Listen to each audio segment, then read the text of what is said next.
Bonjour, bonsoir, bienvenue sur la chaîne de Psyché. Alors, ce tirage est offert pour le signe des Verseaux.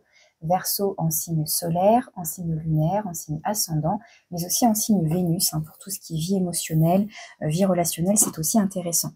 Donc, c'est un tirage général et pour du collectif, pour votre vie sentimentale et amoureuse pour ce mois d'avril 2024.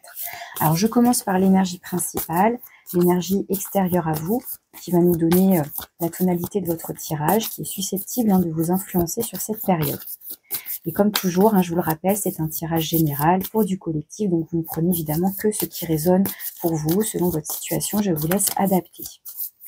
Alors, pour les Verseaux, vie sentimentale et amoureuse, avril 2024.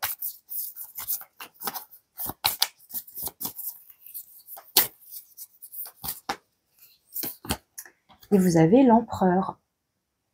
Donc l'arcane 4, l'arcane de l'empereur, donc ce qui évoque le fait de construire quelque chose, qui parle d'engagement, qui parle de long terme, de vouloir construire quelque chose de solide sur du long terme, donc voilà, qui peut évoquer donc soit une relation déjà établie, qui est déjà ancrée, etc., soit l'envie, la volonté de construire quelque chose de stable et de durable dans le temps.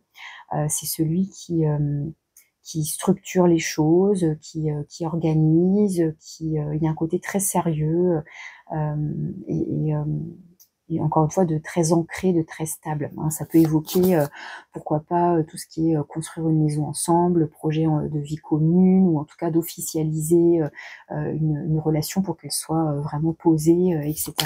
Alors je mets ça en lien avec une carte de l'oracle de l'amour pour préciser cette énergie de l'empereur qui vous accompagne.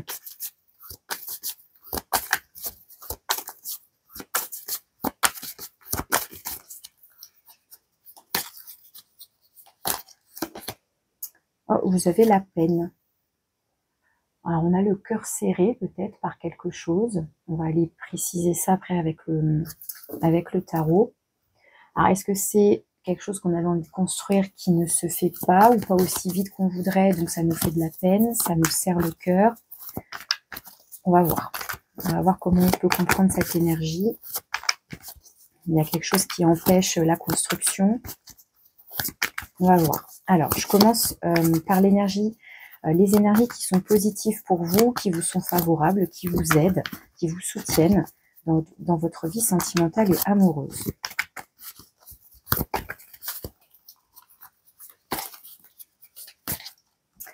Ensuite, en face, on va aller voir le point de vigilance, ce sur quoi vous devez porter votre attention. Ça peut être le challenge, ça peut être la difficulté, en tout cas à l'inverse, ce qui n'aide pas. Au-dessus, on va aller voir le conseil pour dépasser ça. Tout en bas, on va aller voir comment évoluera potentiellement votre relation, votre situation sentimentale amoureuse prochainement. Que vous soyez j'ai dit relation, mais que vous soyez en couple ou que vous soyez célibataire. Et ici, c'est la carte de synthèse qui peut également refléter votre état d'esprit. Donc là, on est bien sur la carte de l'évolution dans votre vie sentimentale et amoureuse en général. Alors ici, en dos de deck, j'ai la 8 d'épée qui évoque peut-être certaines peurs, certaines craintes, justement le fait peut-être de se sentir bloqué.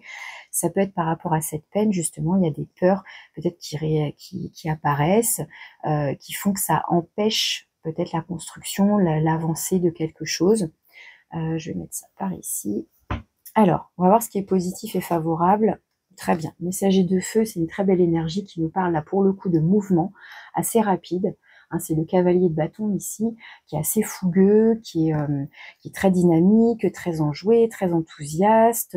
Alors, avec l'empereur, il y a un côté beaucoup plus sage, expérimenté, plus mature, plus sérieux. Là, on a une énergie beaucoup plus jeune, beaucoup plus fougueuse, beaucoup plus dynamique, avec plus de mouvement. Là, c'est ancré. Vous voyez, c'est les 4 piliers de la maison, etc., de la chaise, vous voyez, du trône même. Et là, au contraire, on est dans un certain mouvement, dans un certain dynamisme, on a envie d'avancer.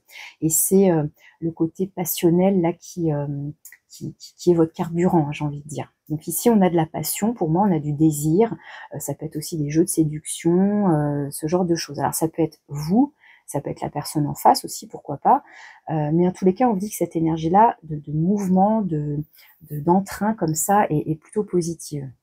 Alors à l'inverse, ce qui n'aide pas, Ah, le messager d'air. Donc, on a un autre cavalier. Alors, est-ce que... Pourtant, c'est un cavalier qui est rapide aussi, hein, puisque c'est le cavalier d'épée. Donc, on a deux cavaliers qui sont les plus rapides. Le cavalier d'épée étant le plus rapide de tous. Hein, il est 1 degré au-dessus que le cavalier de bâton. Vu qu'ils sont en opposition, peut-être que ça représente vous et votre partenaire. Hein, si vous avez quelqu'un déjà en relation ou quelqu'un que vous avez en tête, il peut y avoir peut-être une différence, peut-être dans le langage, dans la communication. Là, on a quelqu'un peut-être de plus enjoué, de plus chaleureux, alors que le messager d'air, il va être peut-être un peu plus froid, peut-être plus tranchant dans ses propos. Ça, encore une fois, ça peut être vous tout simplement aussi, dans votre manière de communiquer. Il peut y avoir quelque chose de plus froid ici en tous les cas. Vous voyez, on a vraiment un peu au niveau des couleurs, ça se voit. Le cavalier d'épée, dans son côté négatif, bah, soit il veut aller trop vite, il veut se précipiter justement et il prend pas en compte ce qu'il y a sur son chemin, il dégage un peu tout sur son passage et il fonce. Donc est-ce qu'il fonce trop? Est-ce que cette peine, elle est liée à de la communication, une communication qui serait trop acerbe, trop tranchante, trop où on n'y met pas les formes, que ce soit vous, que ce soit l'autre, mais il y a peut-être ici une difficulté dans la communication, ou quelque chose dans la communication qui potentiellement entraînerait de la peine. Ça peut être ça. Parce que pour moi, on serait pas sur un problème de tempo, puisqu'ils sont assez rapides tous les deux. Donc on aurait pu par exemple avoir un cavalier de denier qui est très lent, puis un cavalier d'épée qui est très rapide. Donc bah là, il y a peut-être un décalage dans le rythme qu'on donne à la relation, et puis ça crée un déséquilibre. Là, c'est pas ça. On serait plus peut-être dans la manière de communiquer. Alors je continue, on va aller voir le conseil. On a la 2 d'air, donc c'est la 2 d'épée. Le conseil ici, bah, c'est de faire un choix, hein, puisque c'est le nombre 2. Ici, il y a la notion de dualité qui ressort, d'hésitation. Donc là, comme c'est en conseil, on vous invite à trancher. Alors, est-ce que on est sur, par exemple, une situation où en fait il y a deux personnes qui vous tournent autour, par exemple, où vous avez une hésitation entre deux personnes, pourquoi pas, mais ça peut être après il y a deux possibilités, il y a deux chemins qui s'offrent à vous, il y a deux quoi. Et l'idée c'est que là, ça sous-entend avec la 2 d'épée qu'on n'arrive pas, on est dans l'hésitation, on n'arrive pas à se positionner, on n'arrive pas à choisir, et on vous demande, on vous invite à vous connecter à votre intuition, à vraiment vos ressentis profonds pour pouvoir faire votre choix, pour que le choix devienne évident, parce que là pour l'instant il ne l'est pas. Donc il y a une notion de choix. Alors on a quand même deux cavaliers, donc est-ce que c'est vraiment par rapport à deux personnes? Il y en aura une qui serait donc plus enjouée, plus positive pour vous, et l'autre peut-être plus froide. Allez, je continue, on va voir vers quoi on va avec tout ça. Bon, ça c'est plutôt chouette. La 9 d'eau, c'est quand même la 9 de coupe, c'est on se dirige vers un rêve, vers un idéal. Alors, ça va dépendre de chacun, comment vous projetez, comment vous visualisez, vous imaginez votre vie sentimentale, votre relation, votre vie de couple, etc. Comment vous la créez en vous, comment vous la projetez, comment vous la voyez, et a priori, vous avez envie de vous diriger vers ça. Maintenant, c'est soit avec qui, soit comment. Est-ce que là, on est dans un choix amoureux et donc ça sous-entend qu'on va faire de la peine à quelqu'un? Est-ce que ça nous parle de j'ai envie de m'engager ou pas? Est-ce que l'autre a envie de s'engager aussi ou pas? Vous voyez, en fonction. Mais on a quand même la peine, la 8 d'épée et cette 2 d'épée qui nous parle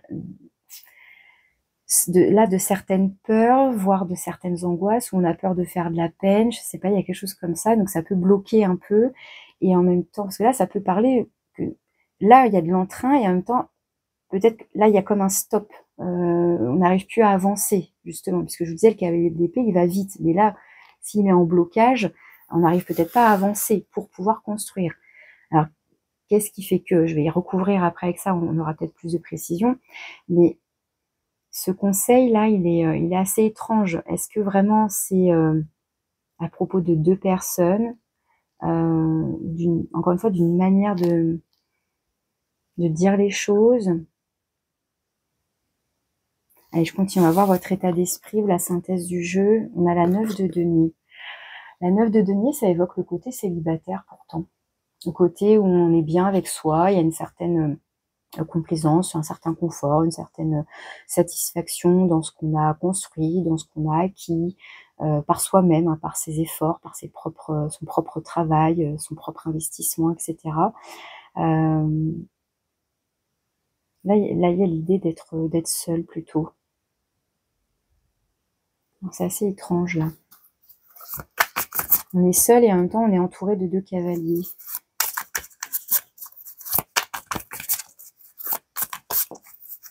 Alors l'empereur, il y a aussi ce côté intransigeant. Hein, il peut être assez rigide du coup. Alors on va recouvrir tout ça, on va voir comment on arrive à préciser et si besoin j'utiliserai un autre jeu de tarot. Alors sur le cavalier de bâton, dans ce qui est positif, dans ce qui vous aide. En tout cas, là, dans ce qui vous aide, ce serait aussi d'écouter, de suivre vos instincts, votre désir. On a l'univers, synchronicité, chance, l'univers travaille à vous réunir. Donc, là, c'est plutôt positif, ça veut dire que soit dans votre élan, dans votre mouvement, ça vous amène soit à aller dans la bonne direction, soit à rencontrer la bonne personne, etc. Soit en tout cas intuitivement de sentir quel est le bon chemin pour vous. Vous sentez guidé, pour moi ici, avec synchronicité, chance et l'univers travaille à vous réunir. Et ça peut être sinon un personnage qui vient à vous, une personne qui viendrait à vous aussi, à votre rencontre. Ça peut être ça ici. Si on est dans un cas de figure d'être seul, et comment dire, là où vous guide votre cœur, ça vous amènerait potentiellement à rencontrer la bonne personne. Ou alors c'est cette personne qui vient à vous, enfin tous les deux vous avancez l'un vers l'autre, quoi. Il y a quelque chose comme ça ici. Parce que le messager de feu, ça parle aussi justement de tout ce qui est de l'ordre de déplacement, mais ça peut être par exemple, on est amené à avoir un déplacement par rapport à sa vie professionnelle, et puis comme de par hasard, on fait une super rencontre. Enfin, vous voyez ce que je veux dire, quoi. Et donc les deux, la vie professionnelle et la vie sentimentale et amoureuse viennent s'intriquer, vous voyez. Alors, dans ce qui n'aide pas, avec le cavalier d'épée.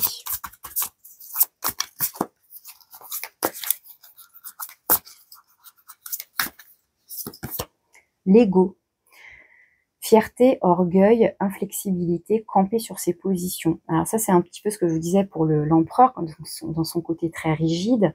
Là, c'est un peu ce qu'on retrouve là avec l'ego. Et le messager d'air, s'il est dans une communication très tranchante, on peut retrouver ça où c'est l'ego qui va parler.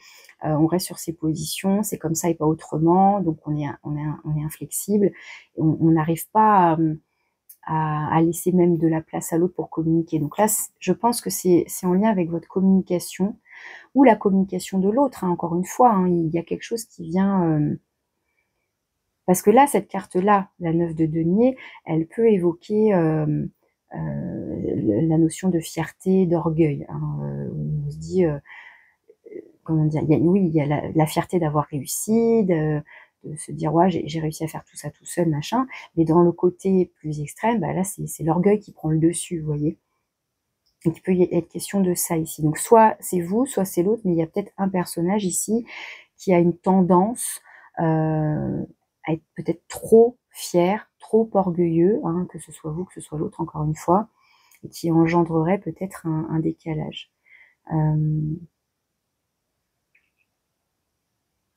Est-ce que c'est ça qui amènerait à bloquer la communication ou même le fait de construire quelque chose, d'avancer ensemble? Alors pourquoi on a cette 2 d'épée, encore une fois?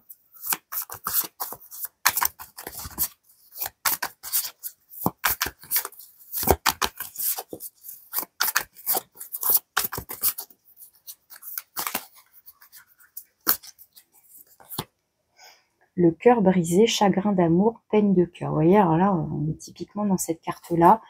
On a brisé le cœur de la sucette, donc on retrouve bien cette énergie-là, avec le mot peine. Donc le cœur brisé, chagrin d'amour, peine de cœur.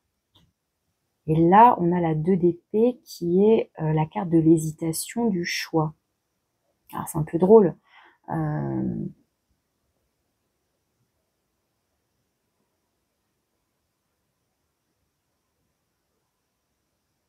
choisir entre faire de la peine ou pas. Mais en même temps, il ne faut pas se mentir et pas mentir à l'autre non plus. Alors, je continue sur la 9 de coupe qui vient tout à coup nous parler de rêve, d'idéal.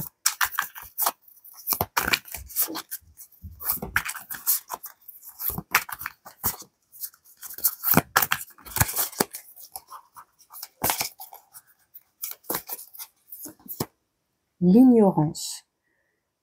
Se voiler la face, refuser d'affronter la réalité. Alors, ce serait plus pour moi l'énergie de la 7 de coupe, où on est dans les illusions, etc.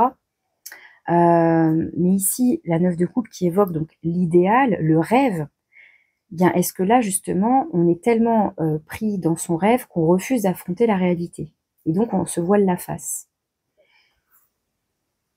Là, il y a la 8 d'épée et la 8 de coupe. On a 2 fois le nombre 8. Et la 8 de coupe, c'est celui justement qui quitte ce qui ne le satisfait plus pour aller vers la 9 de coupe. 8 d'eau, 9 d'eau.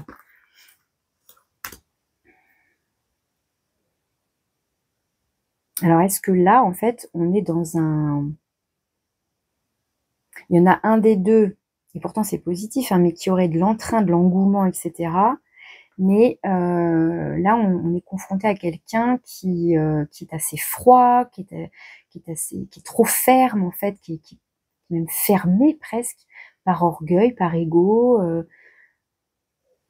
Il y a quelque chose qui vient bloquer ici. Et du coup, ça entraîne des questionnements, ça entraîne une hésitation à se dire, peut-être justement, est-ce que je continue ou pas avec cette personne? Est-ce que ça me donne envie de m'engager? Ou est-ce que c'est l'autre? Et on sait que la décision qu'on va prendre risque de générer une peine de cœur, que ce soit la vôtre ou celle de l'autre. Et il y a comme un refus peut-être, c'est intéressant, enfin c'est intéressant. Ça renvoie, je sais pas si ça va vous parler, mais la vidéo que j'ai faite juste avant, donc pour les Capricornes, il y avait une histoire comme ça entre ici on avait la 3 d'épée qui parlait de lucidité, de voir la réalité en face, et ici on avait la 7 de coupe qui parlait des rêves, des fantasmes, des illusions. Bien là, je suis un peu dans ces énergies-là, mine de rien, où on a encore une fois cette carte qui nous parle d'idéal, et là de se voiler la face. On ne veut pas reconnaître une réalité. On est... Pourtant, ici, on vous dit que c'est positif de suivre son cœur, son élan, etc. Mais justement, peut-être que vous ne devez pas vous laisser empêcher par cette attitude-là, par cette personne, ou par votre propre orgueil, si ça vous concerne vous directement. Donc là, il y a l'idée quand même d'être assez vigilant à la fois sur sa communication, ou la communication générale, encore une fois, vous ou l'autre, sur la notion de fierté, d'orgueil, d'être comme rigide là, et là de ne pas faire la distinction entre rêve et réalité, de ce qui est de l'ordre du possible en fait. Il y a quelque chose comme ça là. Et du coup, avec cette 9 de denier, quelque part, on revient peut-être à un statut peut-être de célibataire, ou de non, je suis très bien tout seul dans mon coin, je suis très bien chez moi tout seul. Finalement, je préfère avancer solo, quoi. Je sais pas, il y a un truc comme ça ici. Alors justement, sur la 9 de denier,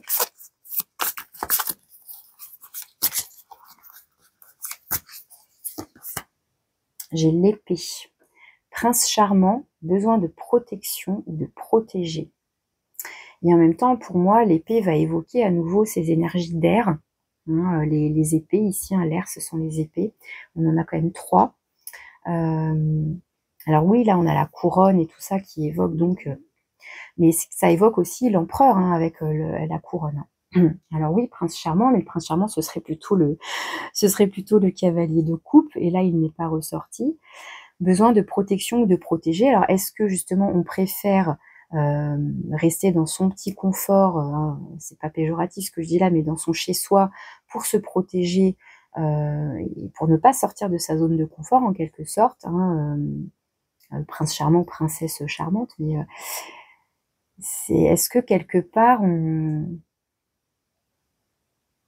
est-ce que c'est pas vous-même qui êtes dans une forme de surprotection. Alors pourtant, j'ai pas la 9 de bâton, j'ai pas la reine d'épée qui pourrait évoquer ce truc de méfiance, etc. Mais bon,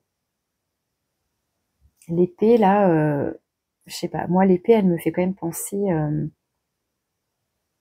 à la reine d'épée, même si c'est pas les mots-clés qui vont avec, mais il y a l'idée ouais, de rester chez soi un peu sur ses gardes. C'est assez étrange votre tirage là.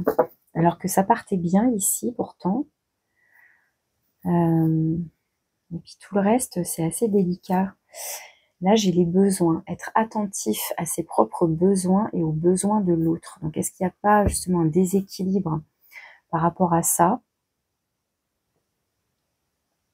Alors, je vais quand même prendre mon autre jeu de tarot.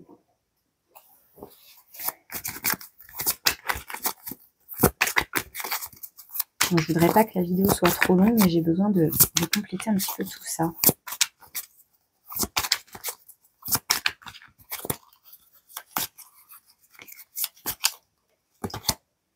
La grande prêtresse ici, donc ça renforce le côté synchronicité, être à l'écoute de son intuition, d'être connecté, d'être sensible à tous ces signes, selon moi, pour avancer dans la direction qui vous correspond, qui vous appelle. Ok, sur le messager d'air et l'ego, dans ce qui ne vous aide pas. Et d'ailleurs, la grande prêtresse va vous aider à faire votre choix, puisque justement l'idée c'est d'être vraiment sensible et attentif à écouter ce qui se passe à l'intérieur de soi pour pouvoir ensuite se positionner et faire son choix. Alors ici, on a l'impératrice. Donc on a encore un personnage ici. Et là, l'impératrice, vous voyez, elle vient en difficulté. L'impératrice avec l'empereur, c'est quand même le couple. Donc est-ce qu'on a la personne en face qui se montre trop froide, trop orgueilleuse, où là il y a une difficulté à créer quelque chose, puisque l'impératrice c'est celle qui crée, et l'empereur va venir concrétiser ses projets créatifs.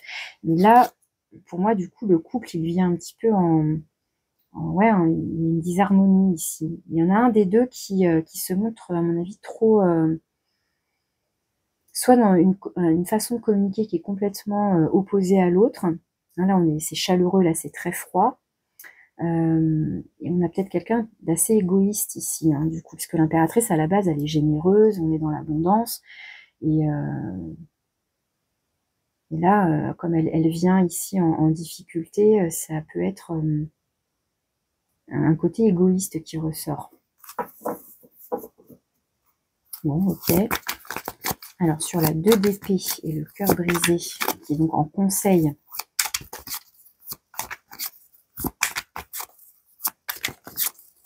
c'est un peu drôle d'ailleurs d'avoir cette carte en conseil.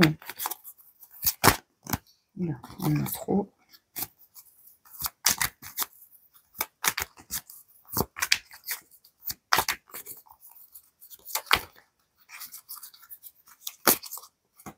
Celle-là, on l'appelle aussi. Alors, on a le soleil. Ok, très bien. Donc, faire de la lumière sur quelque chose. Et ah bah voilà, la 9 de bâton. Alors, la 9 de bâton, je vous disais, on est un peu sur ses gardes, on est un peu méfiant, etc. Et là, le soleil qui vient apporter de la lumière et qui, à mon sens, va très bien avec le cavalier de bâton, puisqu'on est dans des énergies de feu, d'enthousiasme, de joie de vivre, etc.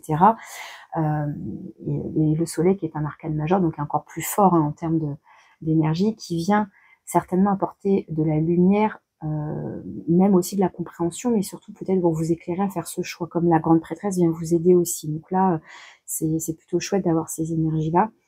Mais la 9 de bâton, on est un peu méfiant. Peut-être qu'on s'attend à avoir le cœur brisé, on s'y prépare peut-être, ou alors il y a potentiellement l'idée de faire du mal, de faire de la peine donc à l'autre. Mais il est peut-être question avec la 9 de bâton de se protéger justement.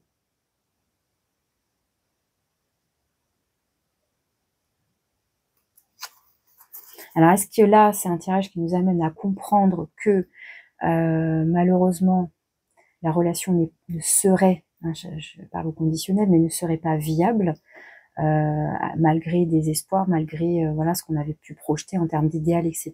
Mais il y aurait Parce que le soleil, s'il y a trop de lumière, on peut être aveuglé. Donc l'idée, c'est de ne pas être dans les extrêmes. Encore une fois, hein, comme c'est des cartes conseils ici, bah, c'est de ne pas être aveuglé. Donc de ne pas se voiler la face sur le potentiel de construction d'une relation. Ça peut évoquer ça ici. Alors, sur la 9 de coupe et l'ignorance.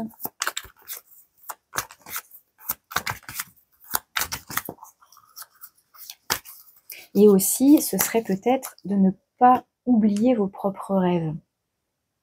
De ne pas vous laisser bouffer, entre guillemets, par l'autre, au point de négliger et d'ignorer vos propres besoins, vos propres rêves, etc. Ça peut être ça, du coup, par rapport à ça. Puisque l'impératrice peut donc se montrer égoïste, en plus avec une communication froide et potentiellement acerbe, quoi, tranchante comme ça, avec de l'orgueil. Enfin bon, là, on a un personnage qui peut, avec qui il peut être difficile, voilà, de trouver tout ce qui est compromis, etc. Bah, c'est de ne pas faire passer tous les besoins de l'autre en priorité au point de s'oublier. Ça peut évoquer ça, ce tirage, hein, de ne pas oublier de vous écouter, d'écouter vos besoins. Et là, on a le fou. Hein. Donc le fou, potentiellement, c'est celui qui part. Hein. C'est celui qui s'en va recommencer ailleurs. Le fou, c'est celui qui lâche prise, qui, quelque part, peut-être justement a compris, malheureusement, qu'il n'y avait pas d'avenir possible, et qui décide de tracer sa route ailleurs. Enfin, bon, je m'exprime comme ça vient, mais moi, je suis désolée, encore une fois, hein, je sais que les tirages ne sont pas toujours positifs. C'est pas, moi, justement, je ne souhaite pas vous vendre du rêve et de trouver le positif à tout prix. Bien sûr que j'essaye dans la mesure du possible, mais à un moment donné, je vous décris aussi ce que les cartes ont à vous transmettre. Donc je sais que ça plaît pas à certains, mais je vais pas vous inventer un tirage positif si c'est pas le cas. Mais il y a toujours du positif quand même si c'est des petites touches. Là, c'est extrêmement positif ici. C'est encore une fois après à vous de prendre, déjà d'être lucide, d'être connecté à vous, d'être attentif à vos besoins, de vous laisser, comment dire, porter par votre enthousiasme, de pas vous laisser l'impression, ouais, c'est un peu de pas vous laisser bouffer, justement, de pas vous laisser écraser le cœur, là, par le comportement, l'attitude, la façon de parler de quelqu'un, et à un moment donné, peut-être que ça suffit, quoi. Et peut-être que cette épée, elle vient un peu aussi trancher pour vous protéger, vous, et finalement, bah, il vaut peut-être mieux être seul que potentiellement être mal accompagné ou avancer avec quelqu'un, soit qui veut pas avancer dans le même sens, soit avec qui il y a encore une fois, il n'y a pas de compromis, avec qui il y a une certaine froideur et dureté, je trouve, et qui correspond plus pas à votre idéal et qui finit par vous bouffer petit à petit, quoi, hein, et à vous briser. Enfin, vous voyez, bon, ouais, c'est pas marrant tout ça, mais il faut vous préserver. J'ai un peu l'impression que c'est le message principal, là, de vous préserver. Et puis là, j'ai la roue de fortune qui s'invite, donc qui nous parle à la fois encore des synchronicités, des cadeaux de la vie, hein, de comprendre que les choses n'arrivent pas par hasard non plus, qu'elles sont là pour vous apporter soit un nouvel apprentissage, une nouvelle leçon, une nouvelle expérience dans tous les cas. Et puis avec la roue de fortune, il y a cette notion aussi de cycle, et on a bien le fou ici qui nous parle de nouveaux départs potentiellement, hein, et peut-être un nouveau départ seul, du coup, hein, puisque le fou, il chemine, il est guidé, il est protégé, mais il avance seul. Hein. Bon, je vais conclure votre tirage avec une carte du petit oracle de la tatou-thérapie. Bon, c'est un tirage qui parlera peut-être pas à tout le monde, bien évidemment, hein, ça c'est même sûr. Vous voyez hein, dans quelle mesure ça résonne pour vous, comment ça peut rejoindre votre situation.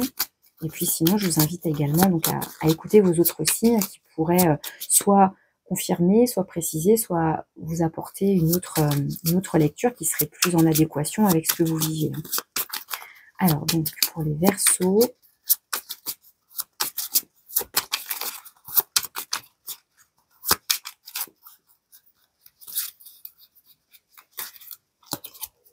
le karma. Donc là, on est sur cette carte-là. Hein. Ne fais jamais à autrui ce que tu n'aimerais pas que l'on te fasse. Ne crois jamais être exempté du respect que tu dois à toutes les personnes qui croisent ta vie. Attention à la roue du karma qui tourne et finit par frapper les moins justes d'entre nous. Alors là, ce serait presque un message pour cette personne-là, donc que ce soit vous ou que ce soit la personne en face de vous. Il y a l'idée là peut-être d'avoir un comportement qui est un peu dans l'abus, hein, qui peut être extrêmement froid, glacial, comme je vous disais, trop fier, trop orgueilleux, enfin, etc., etc. Et donc qui pourrait même avoir une attitude qui pourrait être irrespectueux, trop égoïste, etc., etc. Donc là, il y a l'idée, voilà, de ne pas faire à autrui ce qu'on ne voudrait pas que l'on nous fasse. Voilà, la petite comment dire, la petite mise en garde, voilà, je cherchais le mot, la petite mise en garde sur attention à la roue du karma qui tourne et finit par frapper les moins justes d'entre nous. Là, pour le coup, la roue de fortune, c'est ça, hein. La roue du karma, c'est la roue de fortune. Donc, il y a aussi l'idée, quelque part, encore une fois, ça renvoie au fait de faire confiance en la vie, hein, comme ce fou qui fait confiance en la vie, qui fait confiance en l'univers, là, vous voyez, aux synchronicités, qui fait confiance à son feu intérieur de sentir, comment dire, de suivre son désir, son instinct, sa passion, et de faire confiance en cette roue qui tourne et qui va vous amener une prochaine étape, un prochain cycle, et vous sortirez de quelque chose qui a priori ne vous convient pas ou qui potentiellement pourrait donc vous faire de la peine. Peut-être que ça vous fait déjà de la peine et qu'il est peut-être temps de partir avant. C'est-à-dire que là, vous voyez, on est sur ça risque de péter. Et là, ça y est, c'est pété. Donc, il vaut peut-être mieux partir maintenant, avant que ce soit plus abîmé. Vous voyez, ça peut être ça le message. Et là, on est bien dans « Ah, j'hésite. Est-ce que je continue quand même avec cette personne? Est-ce que je donne une chance? Est-ce que je continue de faire des efforts? » Même si je commence à être méfiant, prudent, il y a peut-être besoin de comprendre que vaut peut-être mieux partir avant que ça fasse plus mal. Enfin, il peut y avoir un message comme ça ici. Hein, encore une fois, hein, de ne pas se voiler la face plus que ça. Hein. Bon, vous voyez comment ça vous parle, encore une fois, tout ça. Si ça résonne quand même un minimum, si vous sentez que vous êtes concerné, je vous remercie de liker la vidéo, de partager éventuellement, de me laisser un petit commentaire. Et puis, si vous avez besoin d'une guidance personnalisée, vous avez mon mail pour me contacter. Je vous remercie de votre écoute et je vous dis à bientôt.